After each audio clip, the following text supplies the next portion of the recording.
C'est une escalade significative dans la guerre commerciale mondiale. Hier, le président Donald Trump a annoncé des droits de douane de 25% sur toutes les voitures expédiées aux États-Unis.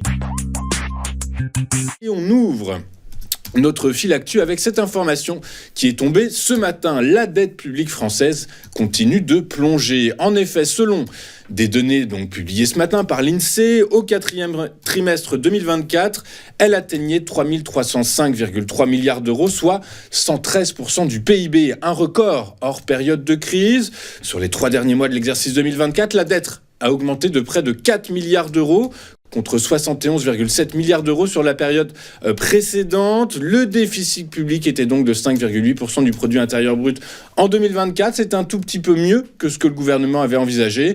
Il tablait sur un déficit de 6% du PIB. Faisons un petit retour en arrière pour bien comprendre la situation délicate dans laquelle la France se trouve, puisqu'en 1974, l'endettement de l'État se limitait, tenez-vous bien, à 14,5% du produit intérieur brut.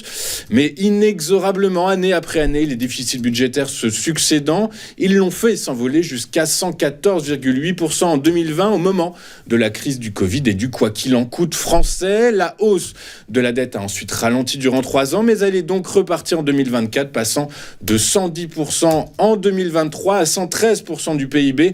12 mois plus tard, Charles Sana, donc dans quelques instants, nous apportera un éclairage sur cette situation. C'est une escalade significative dans la guerre commerciale mondiale. Hier, le président Donald Trump a annoncé des droits de douane de 25% sur toutes les voitures expédiées aux États-Unis. Des droits de douane qui entreront en vigueur le 2 avril prochain et qui visent à accroître le potentiel de production automobile américain. Ils s'appliqueront non seulement aux voitures fabriquées à l'étranger, mais aussi aux pièces détachées, notamment les moteurs et les transmissions. Les droits de douane sur les pièces détachées devraient entrer en vigueur au plus tard le 3 mai prochain, selon le texte de la proclamation signée par le président républicain. Des nouvelles surtaxes, donc, qui, selon les experts, visent particulièrement l'Europe et surtout l'Allemagne. En effet, selon les derniers chiffres de l'Association des constructeurs européens d'automobiles, en valeur et en 2024, les États-Unis sont restés la première destination pour les voitures neuves fabriquées dans les usines européennes. Quant à l'Allemagne, premier exportateur mondial d'automobiles, les États-Unis sont toujours le premier client des véhicules allemands. Par contre, pour les constructeurs automobiles français, l'impact devrait être quasi indolore, les marques françaises représentant à peine 0,1% des importations automobiles américaines en valeur en 2023. Au Royaume-Uni, l'inflation a diminué un peu plus que prévu en février, selon des chiffres publiés hier par l'Office for National Statistics. L'inflation des prix à la consommation a en effet reculé à 2,8% contre 3% en janvier.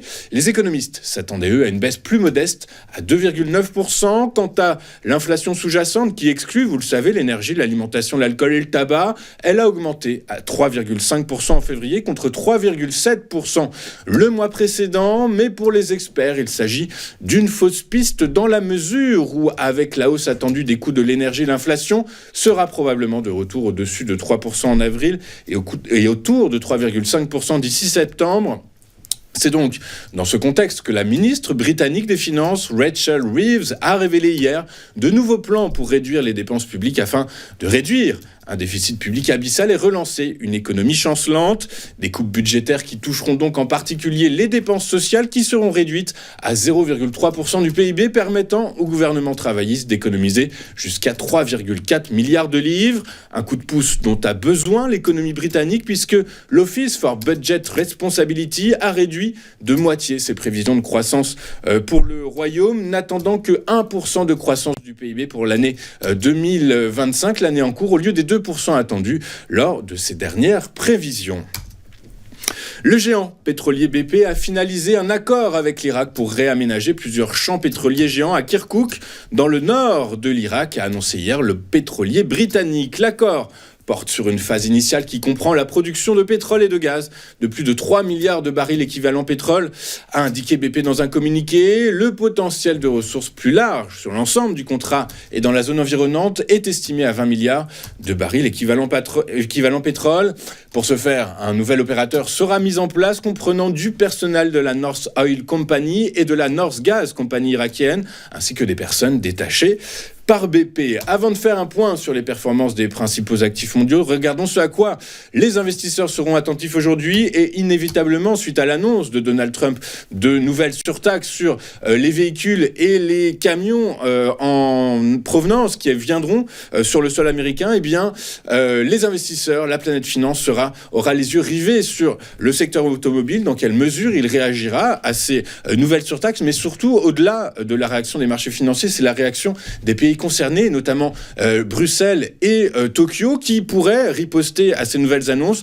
On comprend donc que eh bien, la guerre commerciale mondiale a pris une nouvelle tournure hier. On parle désormais de nouvelle escalade. Les marchés financiers donc fébriles aux éventuelles ripostes des pays concernés. Regardons maintenant ce qu'il s'est passé sur les principales places financières de la planète hier. Et en Europe, excepté la place londonienne, les indices actions clôturés dans le rouge. Le contexte du commerce mondial, le contexte incertain du commerce mondial n'incitant pas à la prise de risque. À Paris, le CAC 40 a fini sur une perte de 0,96% à 8030 points, soutenu par la réaction des investisseurs à la déclaration de printemps du chancelier, de la chancelière, et par une baisse plus importante que prévue de l'inflation au Royaume-Uni. Le FTSE s'est adjugé 0,3% à 8689 points. À Francfort, le DAX a lui cédé 1,17% à 22 839 points. À Wall Street, les inquiétudes concernant d'éventuelles taxes sur tous les secteurs des voitures aux puces électroniques ont pesé sur des valeurs phares comme Nvidia, Tesla et Broadcom.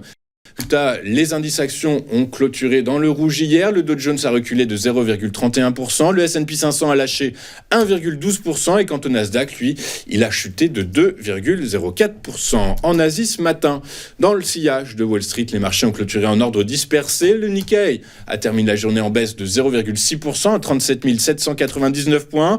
En Corée du Sud, le Kospi a chuté de 1,39%, tandis que le Kosdaq, l'indice des petites capitalisations sud-coréennes, a baissé de 1,25%. En Chine, l'indice Hang Seng de Hong Kong a lui pris 0,55%, tandis que le CSI 300 de Chine continentale a augmenté, lui, de 0,31%. Enfin, sur le marché du pétrole, les prix ont été soutenus hier par la baisse surprise des stocks de brut américains et par les incertitudes entourant l'accord de trêve limité entre la Russie et l'Ukraine. Dans ce contexte, le prix du baril de Brent de la mer du Nord pour livraison mai a gagné 1,05% à 73,79 $. Quant à son équivalent américain, le baril de West Texas Intermediate pour livraison de même mois, il a lui gagné 0,94%, butant sur le seuil symbolique des $70, puisqu'hier à la clôture, il se négocie $69.